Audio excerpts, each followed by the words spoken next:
Cheers, guys. Epix 911, welcome to the Wednesday, January 4th, 2017 edition of VR News.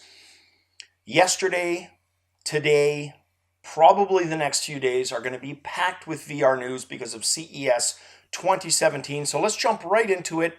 Let's start with South Korean tech giant Samsung. Now, of all tech companies, they probably had one of the most lopsided years ever. They've had tremendous highs, the fact that they're supplying both Rift and Vive with screen technology, and horrible lows like the Note 7, which has basically been wiped out of existence. It no longer exists. That did not do Samsung any favors. And yet, in an area where a lot of other manufacturers are basically staying hush, how many units have you sold? Samsung, specifically Tim Baxter, the American Samsung chief, has come out and with absolutely no issue stated, we have sold 5 million Samsung Gear VRs to date. Now, you could look at that figure and say, well, yeah, they had a head start. True, they had a head start. You could look at that and say they gave a lot of them away or subsidized via phone sales. True. But either way, or any way you slice and dice it, 5 million units is still pretty damn impressive. And really, it kind of got me thinking about my Vive. Especially when Tim said, look, consumers have viewed over 10 million hours of 360-degree video in VR on the Gear VR units. So that's a pretty crazy statistic. My unit has had pretty much zero playtime during my staycation. It was something I used primarily at night while I was working, so on a work night, and 20-30 minutes before I hit the sack, I would watch some Netflix, play a few games, that sort of thing.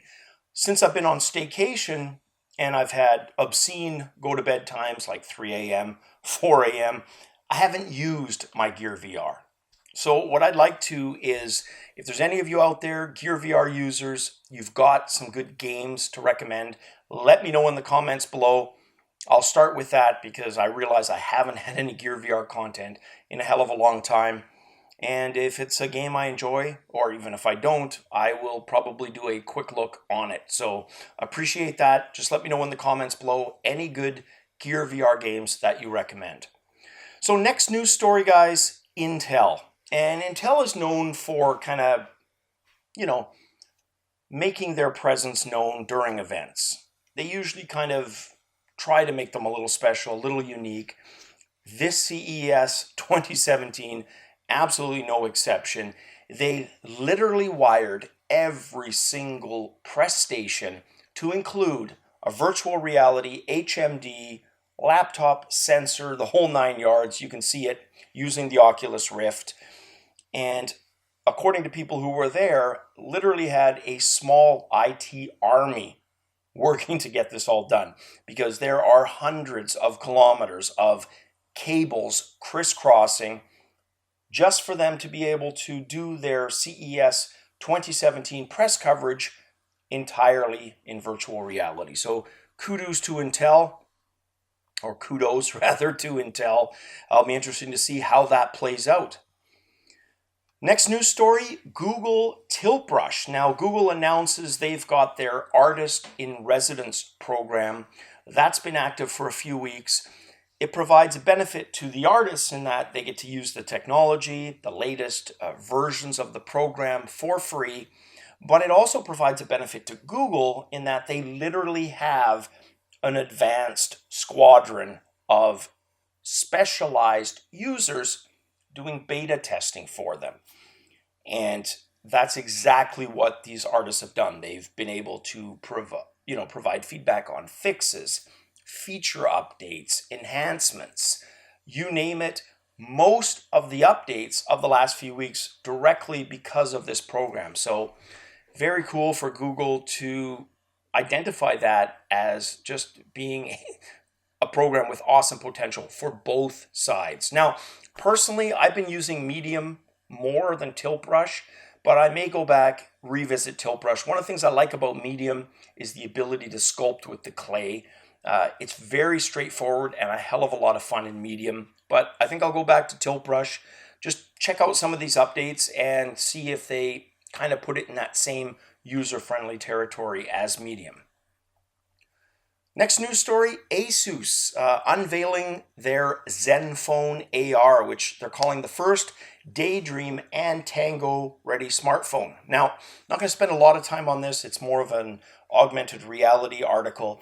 I mention it just to identify and provide an example of a company like Asus and how diverse their portfolio is. So instead of putting all their eggs in the VR basket, they're spreading it around and equal emphasis on augmented reality. Just a really good example of that. Now, the phone itself, for those who are interested, 5.7-inch AMOLED display, 2560 by 1440 resolution. It's going to launch with 8 gigs of RAM and a specially designed cooling system for the Qualcomm 821 Snapdragon chipset on board. So very cool, available second quarter of 2017. Last few weeks, months really, we've also talked a lot about audio in VR. And the last story specifically dealt with 3D audio and Sony's push behind getting the 3D audio out to its PlayStation VR platform. Well, there's a couple of other companies now that have come out of the woodwork with solutions as well. Audeze is one of them, JBL the other. Let's start with Audeze. They're a company started in 2008. Their CEO, Sankar Thiagasmudram, via a press release said the following. The new headphones mean more realistic battlefield play, longer play times without listener fatigue, a more realistic VR experience overall.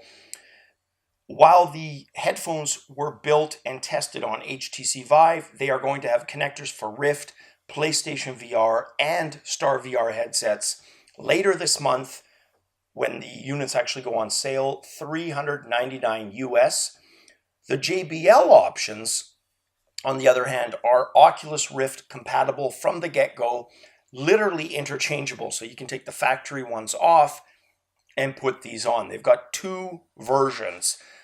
OR 300, which is basically Oculus Rift 300. That's their over-the-ear solution. And then they've got the OR 100, which is the earbud in-ear version. The over-the-ear, $149.99 US. The earbud version, $79.99 US. Both available for purchase March of this year. Next news story, Dell unveiling their Inspiron 15s. They're basically a gaming notebook and their premium Alienware hardware, all for virtual reality. The Inspirons basically have an entire GTX 1050 crammed in them. It's kind of a hybrid desktop mobile GPU version of the 1050.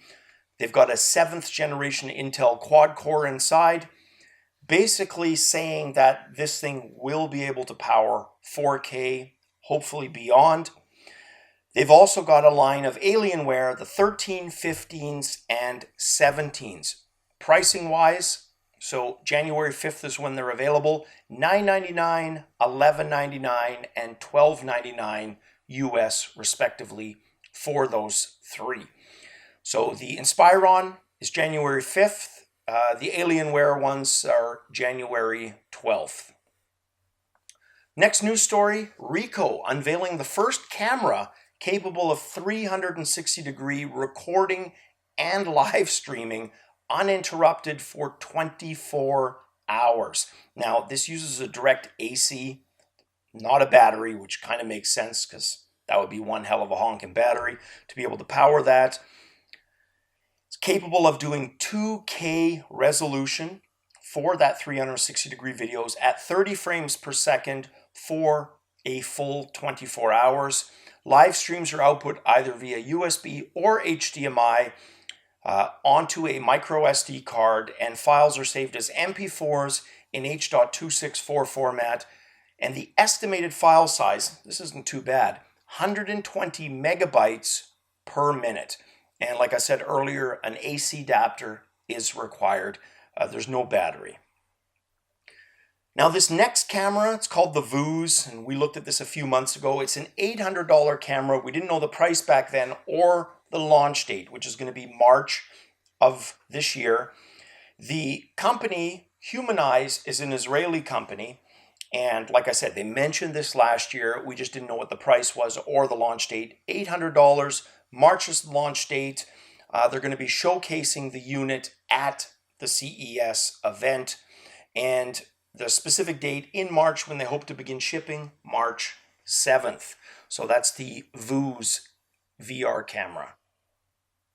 And in terms of specs, just to quickly touch on those two, there are 8 full high-definition cameras on this thing. And according to their statement, the influx of user-generated VR content made possible by our camera will stimulate adoption of VR headsets across the industry. These new owners of VR headsets can now immerse 3D 360-degree VR experiences, complete with advanced 3D audio and AR VR integration, without having to learn complicated computer programming languages. So if the SDK is as user-friendly as they make out, perhaps that will be an advantage, because nothing more frustrating than getting a technology like that, then determining, oh crap, I got to learn scripting language or programming language to make it work. So very cool. They've covered their bases there, and remains to be seen how user-friendly it actually is when they launch. Now this next news story, we haven't talked about these guys for a while. FOVE, the FOVE Zero. This was a headset that was going to rely on eye tracking, and by extension, foveated rendering for the eye tracking. And then we kind of didn't hear anything. Well, now we have. Namely, they're going to start shipping this month, and their starting price, $599 US. Their kit, according to Yuka Kojima, who's the co-founder and CEO, is 520 grams, boasts a 2560 by 1440 OLED display. Now, this is where it's a little disappointing for me, a 70 hertz refresh rate. So as opposed to the 90 with the Rift and the Vive, plus the field of view is basically between 90 and 100. So conservatively, let's say 95. Rift and Vive have 110. So significant reduction, 15 degrees to the field of view. But like I said, it uses eye tracking and foveated rendering. So it, could probably pull off some pretty impressive virtual reality feats with that. It just would have been nicer had the refresh rate been a little higher, even just on par with Rift and Vive. But with that said, who knows? They may surprise at 70 hertz with that field of view. We'll have to see once they are officially out. And my other concern, before we move on to the next story with that, is their intended market segment. Like, what are they after? Are they after consumers? If so, gaming? Is it experiences? I'm not convinced that they've established kind of a niche for themselves. And if they're looking to just develop one, that might be a little harder and a little bit more than they bargained for. But until they're out, we won't know what their actual intention is. Now, this next one, guys, I got a chuckle out of this. This is a bar called the Alto Bar. It's in Vegas, right near where CES is being held. Apparently, there's 2 Oculus kiosks in this bar, and they've got demonstration software, but also games that you can try. VR Sports Challenge, The Unspoken, Oculus Medium, The Climb. The reason I mention The Climb specifically is this is a bar. There's drinking at bars. The Climb has people usually toppling over ass over tea kettle sober. How much more when they mix in alcohol. So probably no surprise, they've actually got a 3-page waiver that you got to sign before you are able to try the software at these kiosks. So got a chuckle out of that. Oh, and you got to be over 21. Now the kiosks will be at the Alto Bar until March 28th. But still, cool from the point of view that they're out there. And we've said that from day one, and that's kind of lessened. Like, I haven't really seen it as much as I did the tail end of last year. So who knows? Maybe a good marketing move. Next up, VR HMDs on planes to allow us to isolate ourselves from other passengers. Now, I don't know about you guys, but I've had the misfortune of being beside a chatty Cathy. One of those people who tells you everything about their life, has all kinds of hobbies that have zero appeal for you, and talks about people at her work as if, you know them. Jack, Terry, Martha. You have no clue who these people are, but the conversation, it's kind of assumed you do. What a perfect way to drown these people out. A French startup called SkyLights, they've produced their own HMD with noise-canceling headphones, and kind of like the Netflix app, they put you in a cinema specifically designed for one person. So you can basically tune in and literally drop out of the flight. The cost, $16 per flight. Sounds a little steep, but think about it. Going to from Vancouver, where I am, to, say, Sydney, Australia is about a 19, 20-hour flight. You know what? That wouldn't be too bad. $16 to be able to do that. So there you go. All right, guys, that's it for the news. Cheers as always, and definitely catch you guys on the VR flip side.